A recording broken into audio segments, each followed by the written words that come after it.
ಅಲ್ಲಿ ಸತ್ರೆ ಅಂತ್ಯ ಸಂಸ್ಕಾರ ಮಾಡೋಕೆ ಅಂತ ಇರೋದು ಅದೊಂದೇ ಜಾಗ. ಆದರೆ ಇದೀಗ ಮೆಟ್ರೋ ಕಾಮಗಾರಿಯಿಂದ ಅಲ್ಲಿಗೆ ಹೋಗೋಕ್ಕೂ ಆಗದಂತಾಗಿದೆ. ಸ್ಮಶಾನಕ್ಕೆ ಸರಿಯಾಗಿ ರಸ್ತೆ ಇಲ್ಲದೆ ಜನ ಪರದಾಡ್ತಿದ್ದಾರೆ.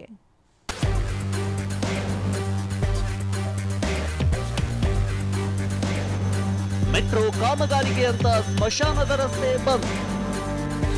ಅವೈಜ್ಞಾನಿಕ ಪೈಪ್, ರಾಜಕಾಲುವೆ ನೀರು ನುಗ್ಗೋ ಭೀತಿ. ಕೆಂಗೇರಿ ಬಳಿಯ ಬಾಬು ಸಾಹೇಬರ ಪಾಳ್ಯ ಜನರಿಗೆ ಬಿಎಂಆರ್ಸಿಎಲ್ ನಡೆಸುತ್ತಿರುವ ಕಾಮಗಾರಿ ಪೀಕಲಾಟ ತಂದಿಟ್ಟಿದೆ. ಚಲ್ಲಘಟ್ಟ ಮೆಟ್ರೋ ನಿಲ್ದಾಣದ ಕೂಗಳತೆ ದೂರದಲ್ಲಿರುವ ಜಾಗದಲ್ಲಿ ಮೆಟ್ರೋ ಕಾಮಗಾರಿ ನಡೆಸಲಾಗ್ತಿದೆ.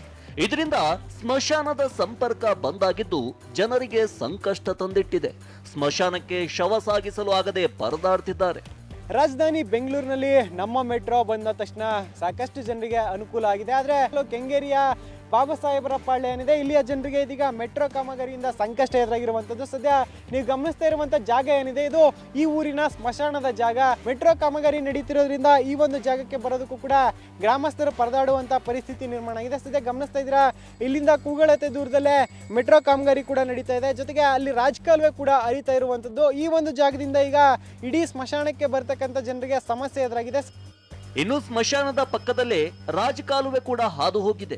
ಮೆಟ್ರೋ ಕಾಮಗಾರಿಯಿಂದ ಅದು ಕೂಡ ಅವಾಂತರ ಸೃಷ್ಟಿಸುವ ಆತಂಕ ಎದುರಾಗಿದೆ. ರಾಜಕಾಲುವೆಗೆ ಸಣ್ಣ ಪೈಪ್ಗಳನ್ನು ಅಳವಡಿಸಿದ್ದು ಮಳೆ ಬಂದ್ರೆ ಇಡೀ ರಾಜಕಾಲುವೆ ನೀರು ಸ್ಮಶಾನಕ್ಕೆ ನುಗ್ಗುತ್ತೆ ಅಂತ ಜನ ಆರೋಪಿಸುತ್ತಿದ್ದಾರೆ. ಇವರು ಫುಲ್ಲು ಸ್ಪಾಟೆ ಕಟ್ಬಿಟ್ಟವ್ರೆ. ನೀರು ಒಂದಡಿ ಪೈಪ್ ಇಕ್ಬಿಟ್ರೆ 2 ಇಕ್ಕರ್ 2 ಪೈಪ್, ಒಂದೊಂದಡಿ 2 ಪೈಪ್ ಇಕ್ಕವ್ರೆ. ಅದ ನೀರು ಹೋಗ್ತದೆ ಸರ್. ಇವಾಗ 30 ಅಡಿ 40 ಅಡಿ ಮೇಲೆ ಕೈಟ್ ಮಾಡಿಬಿಟ್ರೆ ಇದು ಕೆರೆ ಆದಂಗೆ ಆಯ್ತದೋ ಏನಾಯ್ತದೆ ನೀವು ಹೇಳಿ ಸರ್. ರೈತರಿಗೆ ಉಪಯೋಗ ಮಾಡ್ಕೊಡಲ್ಲ ಅವರು. ಇವಾಗ ಮಸಾಣಿಕೆ ಎಣ ತರಕ್ಕೂ ಜಾಗ ಇಲ್ಲ ನಮಗೆ. ನೋಡಿ ಎಲ್ಲ ಬ್ಲಾಕ್ ಮಾಡ್ಯಾರ ರೋಡಲ್ಲಿ. ಮೆಟ್ರೋ ಸಂಪರ್ಕದ ಖುಷಿಯಲ್ಲಿರುವ ಜನರಿಗೆ ಕಾಮಗಾರಿ ಯಾವಾಗ ಮುಗಿಯುತ್ತೋ ಅನ್ನೋದೇ ಚಿಂತೆಯಾಗಿದೆ. ಬಿಎಂಆರ್ಸಿಎಲ್ ಅಧಿಕಾರಿಗಳು ಇದಕ್ಕೆ ತಲೆ ಕೆಡಿಸಿಕೊಳ್ಳದೇ ಇರೋದೇ ವಿಪರ್ಯಾಸ. ಶಾಂತಮೂರ್ತಿ, ಟಿವಿ9 ಬೆಂಗಳೂರು.